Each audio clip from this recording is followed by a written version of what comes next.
Hello everyone and welcome back to Unacademy. I hope everyone is doing very good today. तो आज के session में हम बात करने वाले हैं स्कोर वर्सेस परसेंटाइल की।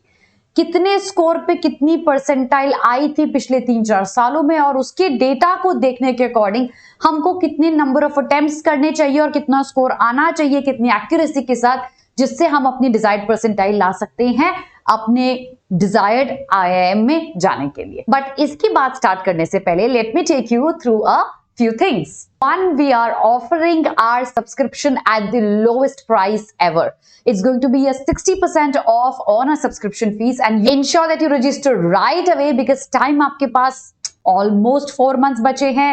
The clock is ticking. Time कम होता जा रहा है. See us in the batches right away. Also, our new batch for CAT 2025 aspirants is live and you get to see an opportunity where you get trained under real IIM call getters and top percentilers of the country. Do that right now. See us in the batches very soon. The details are going to be there on the screen for you. तो सबसे बड़ी mistake जो aspirants करते हैं जब वो cat की preparation start करते हैं या there already a few months into the prep is एक अनरियलिस्टिक नंबर बना के रखते हैं अपने माइंड में as per the number of attempts and as per the score that you would need to get a good percentile in CAT. तो आज ये वाला मिथ ब्रेक करने की कोशिश करते हैं। मैं आपको एक चार्ट दिखाऊंगी विद सम डेटा। लास्ट 3 साल के कैट के डेटा का हम कंपैरिजन करेंगे और फिगर आउट करने की कोशिश करेंगे कि क्या आपने जो अपना एब्सोल्यूट स्कोर माना है अपने माइंड में कि मुझे इतना स्कोर लेके आना है कैट में, क्या वो अनरियलिस्टिक है, क्या आप एक सही टारगेट बना के चल रहे हो और क्या आपकी एक्यूरेसी उस टारगेट के अकॉर्डिंग अप्रोप्रिएट है, प्लस क्या आपके नंबर ऑफ अटेम्प्ट्स उस डिजायर्ड स्कोर के हिसाब से अप्रोप्रिएट है या नहीं। तो देखते हैं लास्ट 4 साल का डेटा 2024, 23, 22 और 21 का। कितने स्कोर पे कितनी परसेंटाइल आई थी, क्या एक्यूरेसी हम आपसे एक्सपेक्ट करते हैं, कैट आपसे एक्सपेक्ट करता है with the stipulated number of minutes that you provided with each section. 2024 का अगर आप डेटा देखते हो 99.9 परसेंटाइल एक एब्सोल्यूट स्कोर ऑफ 127 पे अप्रोक्सीमेटली आ गई थी। उसी को अगर आप कंपेयर करते हो 23 के डेटा के साथ वो 101 था। You see a drop in the previous year. Drop reason being the number of test takers कम थे comparatively, difficulty level of paper comparatively higher था उसके पिछले साल and obviously वो आपको visible हो रहा है कि स्कोर पे आपको 99.9 परसेंटाइल आप लेके आ सकते थे।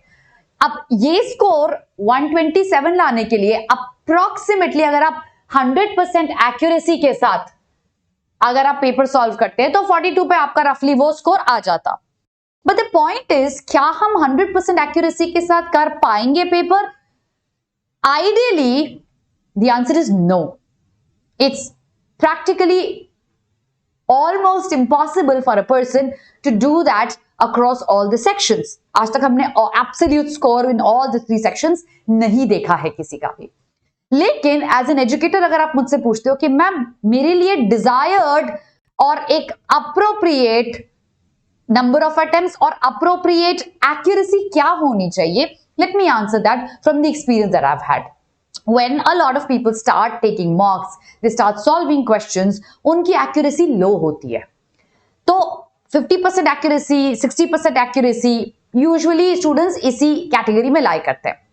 कई बार आपकी एक्यूरेसी और ड्रॉप होती है अगर आप over achievement of number of questions को टारगेट करते हो और यहां ये वो पॉइंट है जहां मैक्सिमम स्टूडेंट्स फेल करते हैं। Let's understand that in detail. 127 अगर मुझे 99.9 which is the best percentile that I'm hoping for, 42 मुझे चाहिए नंबर ऑफ अटेम्प्ट्स, लेकिन 42 में एक 100% एक्यूरेसी लाना was practically difficult for us।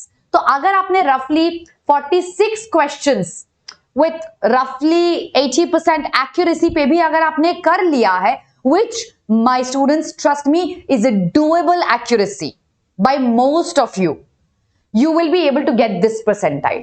अब ये ओवरऑल आपका था स्कोर, ठीक है। सीधा हम 95 पे आते हैं एक बार। आप देख रहे हो डिफरेंस ऑफ कोर्स ह्यूज है, ठीक है, बट 95 परसेंटाइल आपको 70 के एब्सोल्यूट स्कोर पे आ गई थी, उसके लिए 23 एब्सोल्यूट करेक्ट चाहिए था। अगर उसी को मैं 80% एक्यूरेसी के साथ देखूं, इवन इफ आई अटेम्प्ट रफली 26 क्वेश्चंस और मेरी एक्यूरेसी अच्छी है, मेरे लिए ये परसेंटाइल लाना कोई डिफिकल्ट बात नहीं है। 26 number of attempts including all the 3 sections. Answer this to me in the comment section. Do you think it's a very difficult task to do? आपको लगता है क्या ये अचीवेबल नहीं है? क्या आप मेहनत करके वो स्कोर नहीं ला सकते, वो नंबर ऑफ करेक्टेड क्वेश्चंस नहीं ला सकते? Think of it and answer to me in the comment section. I'll speak to you individually in the batches. So that was about 2024.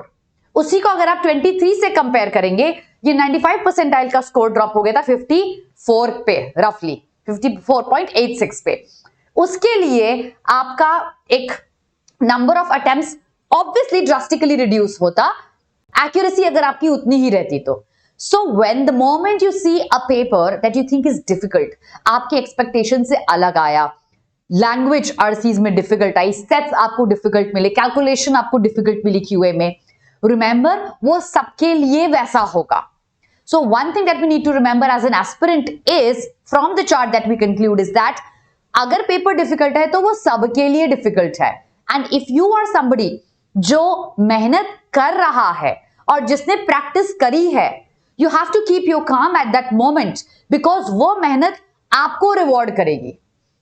एक 60 परसेंटाइल लाना सिर्फ 19.5 पे पॉसिबल है, 6 करेक्ट, आपने 10 भी अटेम्प्ट कर दिया अच्छी एक्यूरेसी के साथ, यू गुड टू गो। तो ये जो बच्चे हैं जो इनके नीचे आते हैं, ये तो वो वाला लॉट है जिसने मेहनत करी नहीं, और अगर उन्होंने मेहनत करी नहीं तो उनका वाइप आउट होना एक डिफिकल्ट पेपर में ऑब्वियस है। तो आप उनसे कंपीट कर ही नहीं रहे हैं, आप कंपीट कर रहे हैं उन फेलो से, उन लोगों के साथ में जो आपके जैसे ही मेहनत कर रहे हैं, और अगर पेपर आपके लिए डिफिकल्ट है तो उनके लिए भी डिफिकल्ट था, ये बात अपने आप को रिमाइंड करना। दूसरी चीज, जब हम इस डेटा को देखते हैं और 22 का साइमल्टेनियसली हम 21 का भी डेटा देखते हैं, 99 परसेंटाइल लाने के लिए 22 में मेरा स्कोर था 109, थोड़ा सा हायर था 23 के comparison but much lower than 24। 21 में वो फिर 124 चला गया था, reason being of course the difficulty level of the paper. So अगर पेपर डिफिकल्ट आता है, रिमेंबर वो सबके लिए डिफिकल्ट आएगा। पॉइंट ये है कि मुझे मेरा target of number of attempts कितना रखना चाहिए। This is the second trap जहां मैक्सिमम लोग फॉल करते हैं, ओवर एस्टिमेट कर लेते हैं द नंबर ऑफ अटेम्प्ट्स, और उस number of attempts higher estimate करने के साथ अपनी स्पीड बहुत बढ़ा देते हैं, स्पेसिफिकली इन VARC एंड DILR, और वो स्पीड बढ़ाने के चक्कर में क्या होता है, you do not understand a lot of questions and दस यू गेट देम रॉन्ग। तो स्पीड बढ़ाना शुड कम विथ एक्यूरेसी। आप जहां तक 80% एक्यूरेसी के साथ में सॉल्व कर पाओगे, अपनी स्पीड उससे बहुत ज्यादा आगे नहीं बढ़ाना, एक नॉच आगे बढ़ा सकते हो अपने आप को पुश करने के लिए, लेकिन एक अनरियलिस्टिक सिनेरियो अपने लिए नहीं बनाना जहां मैंने number of attempts overall paper में 50 प्लस मान लिया कि मुझे 50 प्लस क्वेश्चंस तो करने ही करने हैं। अगर एक्यूरेसी तुम्हारी 50% आ रही है और तुम 50 क्वेश्चंस करने को जा रहे हो, what is going to happen, you going to be falling below this level and that should not be the case. तो हमें ये याद रखना चाहिए इस चीज से कि नंबर ऑफ अटेम्प्ट्स कितने होने चाहिए वो मेरी एक्यूरेसी पे डिपेंड करेगा, वो मेरे स्ट्रेंथ और वीकनेस पे डिपेंड करेगा कि कौन से टाइप ऑफ क्वेश्चंस में मैं स्ट्रांग हूं, कौन से टाइप ऑफ क्वेश्चंस मेरे गलत होते हैं, और मैं कितनी परसेंटाइल टारगेट कर रही हूं। अभी मेरी परसेंटाइल क्या आ रही है इस मॉक में, और अगले मॉक में मेरी टारगेट परसेंटाइल क्या है। अगर मेरे को एक हायर परसेंटाइल चाहिए नेक्स्ट मॉक में, तो इस मॉक के कंपैरिजन में मेरा नंबर ऑफ अटेम्प्ट्स इतना होना चाहिए। Look at this and save this video so that you can come back to it again and again, और आप फिगर आउट कर सको कि आपका नंबर ऑफ अटेम्प्ट्स क्या होना चाहिए with an 80% accuracy which is a desirable one, और आप easily bit by bit ये ladder climb करके you can reach this percentile. But remember, it's about hard work and it is about smart work in the sense कितने questions mark करने चाहिए, कौन से questions छोड़ने चाहिए, और कितने क्वेश्चंस पे मेरी डिजायर्ड परसेंटाइल आ जाएगी। Remember all of that, save the video, come back to it when you need help. You can comment under my video in case you want me to help you out with anything that you're struggling with. All the very best, everyone.